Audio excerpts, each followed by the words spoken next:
Hello guys, welcome back to another match review, and I know I haven't done one of these in a while, but you know, I've just been busy with other stuff. The Summer Cup, which there will be another video out today, so yeah, I hope you've been enjoying those videos. And yeah, match reviews are back. So this game, first knockout stage game, first round of 16 game, is Argentina versus France. And going into this, I would have thought France would win.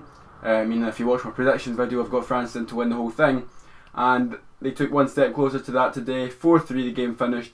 So let's get into how it began. So France, you know, they left out Dembele and had Matuidi in left mid, then Pogba, Kante, then their usual players that you would expect, Griezmann and MBAPPE, and then the usual back four, Tite, Varane, Hernandez and Pavard, Lloris and Nets. And yet Argentina left out Aguero, Higuain, Dybala. Just why leave out some of the best strikers in the world? Obviously they had Messi, then they had Pabon, Di Maria, Eva Banega. Players that aren't, you know, they're not better than Dybala and Aguero. Dybala and Aguero, think about how they would do together up front, or Aguero and Higuain together up front. Messi sit behind them creating chances, being the playmaker, pulling the strings. It's like, it's so simple to see. Why is he playing players that are just like, they're not gonna do that much really? So yeah, into the match, first 10-15 minutes, France looked like there was only going to be one team to win, and a couple times, in fact, first 7 minutes, I think MBAPPE stretched his legs, got absolutely taken out edge of the box, and Griezmann hit the free kick, hit the bar, unlucky, and yeah, still 0-0. But France were the only team that really were threatening at that point. Then Argentina missed control at the edge of the box for France. MBAPPE picked up from there, and literally he was off. 77 yards he ran with the ball. Nobody got near him until Marcus Rojo came across and just wiped him out in the box. So stupid of him. Penalty for France. MBAPPE, that was amazing. I mean, it's still crazy to think he's only 19. He's only 2 years older than me. Like, that is mad. In fact, he's less than 2 years older than me. His birthday's in December. That is mad. Like, he wasn't even born when France won the World Cup in '98. Crazy. Yeah, so they won the penalty. Griezmann then stepped up, slotted that one home. 4 out of 4 penalties for France. Griezmann has a 100% record, and yeah, 1-0. He done the take the L celebration, which we may be familiar with on this channel. Scott Murray, Antoine Griezmann, as good a left foot as each other. Anyway, that kind of, you'd think set France off. They had MBAPPE yet again had another great attack, and Pogba blundered the free kicker of the bar. 19-20 yards out, and he went for power. Like, why? Just try and lift it over the wall. I'm not a free kick specialist, but that is the easiest option.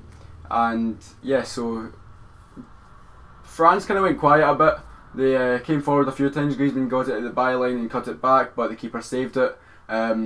Argentina didn't really work Lloris at all, and it was kind of just a midfield battle. It wasn't really working out for the teams in the final third and within the 15-20 minute period. But then Angel Di Maria had it at the edge of the box, 25 yards out, takes a touch, looks up, bangs it, top bins. What a finish it was by Angel Di Maria. That was him back in the game. He was quiet before this, but now that was his spark to get into the game, and from then on he played well. And yeah, 1-1 it was going into the half-time break. So yeah, up until Di Maria's goal I could only see one winner, that was France. But Argentina were right back in the game, and they got even more ahead of the game as a free kick came in for Argentina.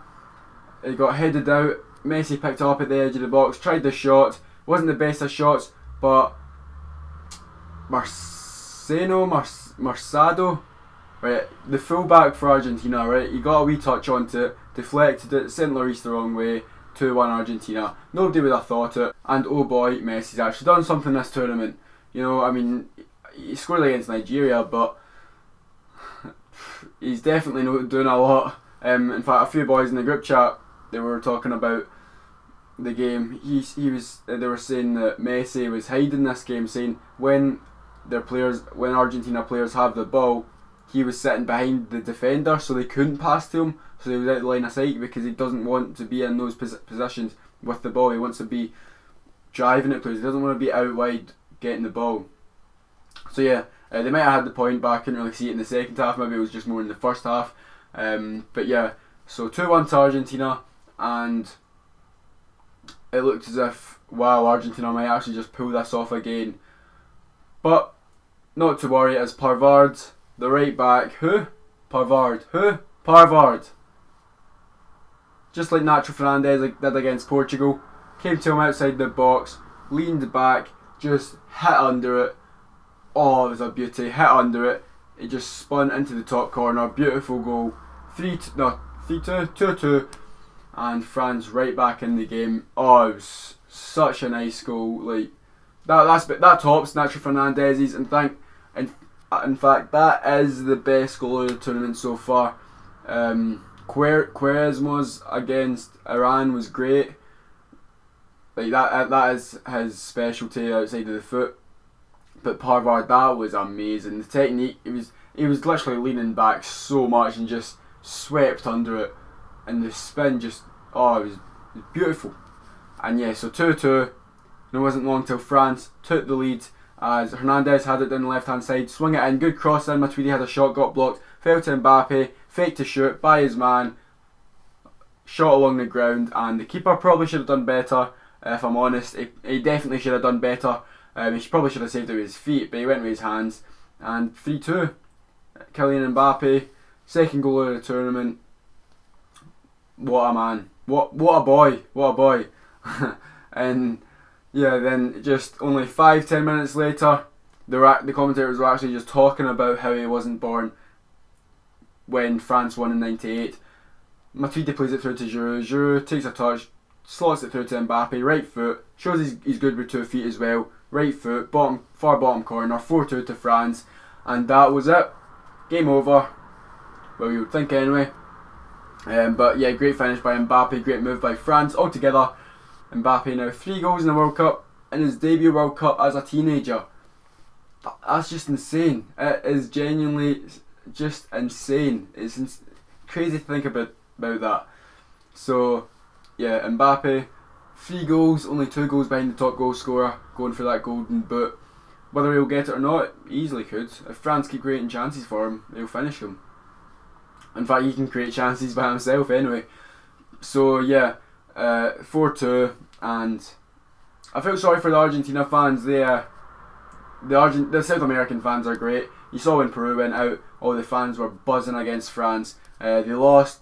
Nobody really expected much of Peru, but the thing is about Argentina, runners up in 2014.